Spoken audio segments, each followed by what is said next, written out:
Hello guys, welcome back once again to crazy यार। Welcome back to this new video. मेरा नाम है Mitesh Bhardwaj and currently I am a second year undergraduate student at BITS Pilani. Subscribe नहीं किया तो please channel को subscribe करना। BITS at JEE NEET हर एग्जाम से रिगार्डिंग इंपॉर्टेंट अपडेट्स आप तक सबसे पहले मैं लेकर आ जाता हूं। ठीक है, बात करेंगे यार पूरे वीडियो के अंदर बिटसेट की। बिटसेट के अंदर लास्ट डे पे आपको क्या करना चाहिए, मैंने लास्ट डेज के अंदर क्या किया था जिससे बिटसेट क्रैक करने में मेरे को थोड़ी सी हेल्प हुई थी। लास्ट डे पे आपको क्या क्या चीजें फॉलो करनी चाहिए बिटसेट में। ठीक है, तो मैं बात करूं बिटसेट अपना शेड्यूल्ड है यार 2 जुलाई से लेकर 9 जुलाई 2022 तक दो शिफ्ट के अंदर अपना एग्जामिनेशन कंडक्ट करवाया जाएगा हर बार की तरह। सुबह 9 से 12 फर्स्ट शिफ्ट, 9 to 12। जो इवनिंग शिफ्ट है वो होगी आपकी 2 PM से 5 PM तक इवनिंग शिफ्ट होगी। दो शिफ्ट में डेली आपका एग्जामिनेशन कंडक्ट कराया जाएगा। जो डेट्स है वो है 2 जुलाई से लेकर 9 जुलाई तक। अब बात करें यार कि बिटसेट के लास्ट डेज के अंदर हमको क्या करना चाहिए, थोड़ा पैटर्न डिस्कस कर लेते हैं सबसे पहले। तो पैटर्न पहले 150 क्वेश्चन प्लस 12 बोनस क्वेश्चन हुआ करता था। अब आपका बिटसेट का पैटर्न हो गया 130 question plus 12 bonus question. 130 question का डिवीजन किस तरीके से, 30 फिजिक्स में आएंगे, 30 केमिस्ट्री में आएंगे, 40 मैथ्स में आएंगे। इंग्लिश प्लस एलआर के मिला के आपके 30 क्वेश्चंस आएंगे, जिसके अंदर 10 क्वेश्चन इंग्लिश के आएंगे और 20 क्वेश्चंस कहीं के आएंगे लॉजिकल रीजनिंग के आपके पास रहेंगे। टोटल 30 क्वेश्चंस आपके पास इंग्लिश प्लस एलआर वाले सेक्शन से रहेंगे। ठीक है, बात कर लेते हैं फिजिक्स केमिस्ट्री और मैथमेटिक्स के लेवल का। तो फिजिक्स केमिस्ट्री और मैथमेटिक्स का लेवल एनसीईआरटी लेवल होगा। बोर्ड लेवल के क्वेश्चंस इसमें रहते हैं, जनरली बोर्ड से हल्के से ऊपर। अगर मैं कंपैरिजन करूं तो यहाँ पे आपका जेई एडवांस्ड है, जेई एडवांस के नीचे जेई मेंस है, जेई मेंस के नीचे बिटसेट और बिटसेट के नीचे बोर्ड्स है। ठीक है, तो मतलब इस जो बिटसेट के अंदर क्वेश्चन आएंगे वो आपके जेई मेन से थोड़े से आसान आएंगे और बोर्ड में जो पूछ जाता है उससे थोड़ा सा टफ आएगा बस, और इससे ज्यादा कुछ नहीं आएगा। मतलब बिटसेट पेपर आसान ही रहेगा। तो मेन जो मोटिव है बिटसेट एग्जामिनेशन का, that is about testing your speed, accuracy and knowledge. आपके नॉलेज के साथ साथ आपकी स्पीड और एक्यूरेसी कैसी है बिटसेट एग्जामिनेशन वो टेस्ट कर लेगा जल्दी से। ठीक है, तो बिटसेट के अंदर आपको क्या करना पड़ेगा, स्पीड अच्छे से मेंटेन करके रखनी पड़ेगी। बात कर लेता हूं केमिस्ट्री की। तो केमिस्ट्री यार एनसीईआरटी ओरिएंटेड आएगी। फॉर्मूले आपको अच्छे से याद करने लास्ट टाइम पे, और एनसीईआरटी में इनऑर्गेनिक वाला जो पोर्शन है उसको ज्यादा से ज्यादा देख लेना है। कि फिजिक्स की बात करो, फिजिक्स में भी फॉर्मूले रिवाइज करो बस, और प्रीवियस ईयर के नीट एग्जामिनेशन के क्वेश्चंस प्रैक्टिस कर लो। तो उस लेवल के क्वेश्चंस आपके पास फिजिक्स के अंदर रहने वाले। अगर आपका फॉर्मूला टिप पे है, एकदम टिप्स पे फॉर्मूले रटे हुए, तो फिजिक्स आप इजीली कर दोगे। मैथमेटिक्स में आउट ऑफ 40 क्वेश्चंस मैं कहूंगा कि 30 से 35 क्वेश्चंस एनसीईआरटी बेस्ड रहेंगे। जो हमारे एनसीईआरटी मिसलेनियस प्रॉब्लम्स होती है उन पे बेस्ड क्वेश्चंस रहेंगे। 4 से 5 क्वेश्चन जो रहते हैं वो हमेशा ही टफ रहते हैं, वो करने भी नहीं होते, उनमें गेस ही करना होता है आंसर। ठीक है, उसके बाद बात करूं इंग्लिश और लॉजिकल रीजनिंग की। तो इंग्लिश के लिए आपको लास्ट टाइम पे जो मैंने किया था किस तरीके से प्रैक्टिस करनी चाहिए, कि आपके पास 2 से 3 पैसेज आते हैं। तो आप क्या करना, सीबीएसई के प्रीवियस ईयर के इंग्लिश के जो पेपर्स हैं उनकी जो पैसेज है वहां से 4 से 5 पैसेज पढ़ के और उनको सॉल्व कर लेना, जिससे आपकी पैसेज रीडिंग और सॉल्विंग एबिलिटी इंक्रीज हो जाएगी। और इससे ज्यादा इंग्लिश में आपको कुछ नहीं करना है। लॉजिकल एंटोनिम सिनोनिम आते हैं इंग्लिश के अंदर, जो अगर वहां पे आता होगा तो हो जाएगा, नहीं आता होगा तो नहीं होगा। बाकी वैसे भी आप देखोगे तो आपके पास out of 390 marks 100 questions 300 marks का paper physics chemistry mathematics based है। तो अगर आप इंग्लिश और लॉजिकल रीजनिंग वाले सेक्शन में 90 में से 30-40 मार्क्स भी लेके आते हो,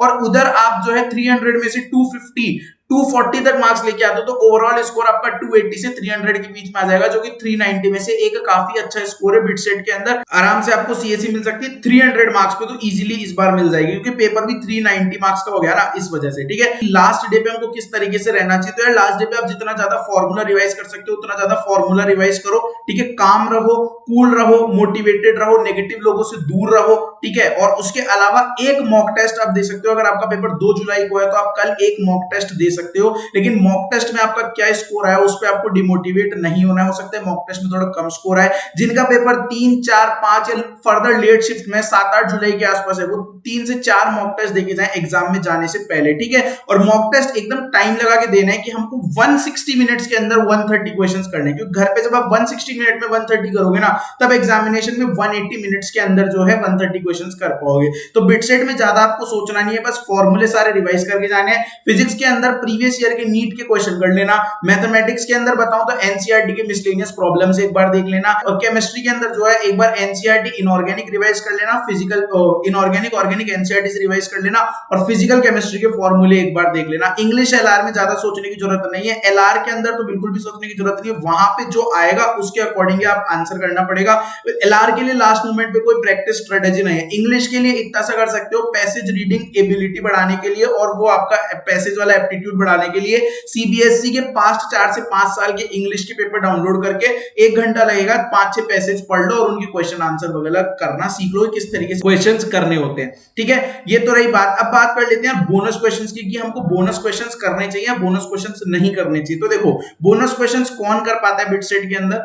130 क्वेश्चंस आते हैं, ठीक है, उसके अलावा 12 बोनस क्वेश्चंस आते हैं। तो बोनस क्वेश्चन अटेम्प्ट करने के लिए जो 130 क्वेश्चंस है वो आपको पूरे करने हैं, पूरे, उसमें से आप एक भी नहीं छोड़ सकते। If you attempt the complete 130 questions without leaving any single question, एक भी नहीं बचना चाहिए उसमें से, तब आपके पास बोनस क्वेश्चन का ऑप्शन होता है। आप 12 बोनस क्वेश्चंस अटेम्प्ट कर सकते हैं, 12 बोनस क्वेश्चंस आप ओपन अप कर सकते हैं। क्या बोनस क्वेश्चंस में नेगेटिव मार्किंग होती है भैया? जी हाँ, जो आपकी मार्किंग स्कीम है +3 -1, बोनस क्वेश्चंस में भी सेम मार्किंग स्कीम है +3 -1। जो 12 बोनस क्वेश्चंस ओपन होंगे उनकी स्कीम रहेगी +3 -1, ठीक है, उनमें भी नेगेटिव मार्किंग रहेगी। एक मिथ होता है कि बोनस क्वेश्चंस में नेगेटिव मार्किंग नहीं होती, बट हाँ, बोनस के अंदर नेगेटिव मार्किंग होती है। भैया क्या आपने बोनस क्वेश्चंस अटेम्प्ट किए थे? जी हाँ, मैंने अपने अटेम्प्ट के अंदर बोनस क्वेश्चंस अटेम्प्ट किए थे और मेरा बिटसेट एग्जाम डे कैसा था उसके ऊपर मैं एक अलग से वीडियो बना दूंगा। अब बात कर लेते हैं कि बोनस क्वेश्चंस किनको अटेम्प्ट करने चाहिए।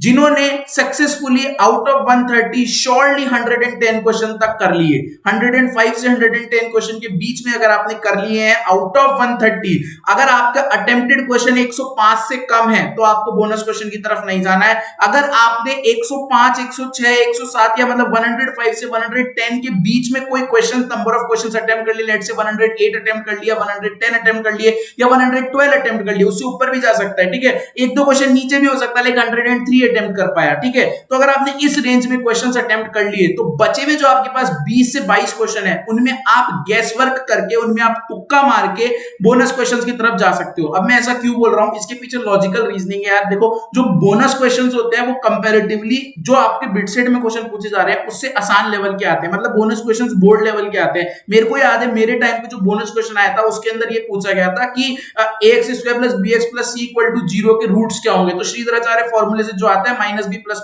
-√b² - 4ac/2a, ठीक है, इस तरीके के क्वेश्चन उसके अंदर पूछे गए थे, ठीक है। और उसके अंदर पूछा गया था कि H2O के अंदर बॉन्ड एंगल कितना होता है, ठीक है, एक पूछा गया था कि CH4 का हाइब्रिडाइजेशन कितना होता है। इस तरीके के क्वेश्चन थे बोनस क्वेश्चन। तो बोनस क्वेश्चंस बहुत आसान होते हैं बेसिकली देखा जाए तो अगर मैं आपको बताता हूं कि जैसे मान लो आपने 108 क्वेश्चंस अटेम्प्ट किए लेट से, और 22 क्वेश्चंस आपने तुक्के मार दिए और 12 क्वेश्चन बोनस अटेम्प्ट कर लिए, तो आई विल श्योरली से अगर आपका इतना एप्टीट्यूड है कि आपने 108 आउट ऑफ 130 श्योरली अटेम्प्ट किए हैं, इतना अच्छा आपका एप्टीट्यूड है, तो आप इजीली 12 में से 10 क्वेश्चन सही कर आओगे ही आओगे, ठीक है। तो अगर आपने 22 क्वेश्चंस तुक्के मारे और मान लो आपकी किस्मत बहुत खराब थी, 22 के 22 ही गलत हो गए, लेकिन उधर जो आप 10 करोगे वो श्योरली आपके सही होंगे, उनमें से गलत नहीं होंगे, क्योंकि उन क्वेश्चंस का लेवल ही बहुत ज्यादा आसान रखा जा रहा है। तो 30 मार्क्स आपने वहां स्कोर किए और -22 इधर हो गया, तो आप ओवरऑल +8 रहे, ठीक है। लेकिन ये आप बोनस क्वेश्चंस अटेम्प्ट करके प्लस साइड में कब जाते हो, जब आपका number of attempted questions out of 130 105 से 110 के बीच होगा। बेसिकली मान लो कि आपका number of attempted question 105 plus है,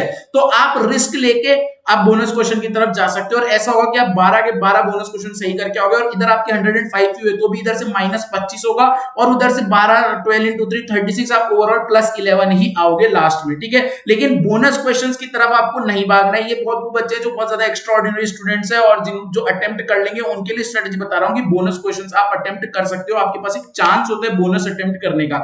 अदरवाइज आप स्ट्रेटजी बना के चलो कि मेरे को 100 105 सवाल अच्छे से करके आने, अगर आप 105 क्वेश्चंस भी बिना बोनस अटेम्प्ट किए 105 भी अच्छे से करके आते हो, तब भी आपके पास 315 मार्क्स होते हैं, जो कि 390 में से एक बहुत ज्यादा अच्छा स्कोर है, ठीक है। तो ये जो पीछे कॉलेज दिख रहा है ना यार, इसके अंदर जाने की सब तैयारी करो, बी मोटिवेटेड, बी काम, और एकदम अच्छे से फ्रेश माइंड से पेपर दे के आओ बिटसेट का।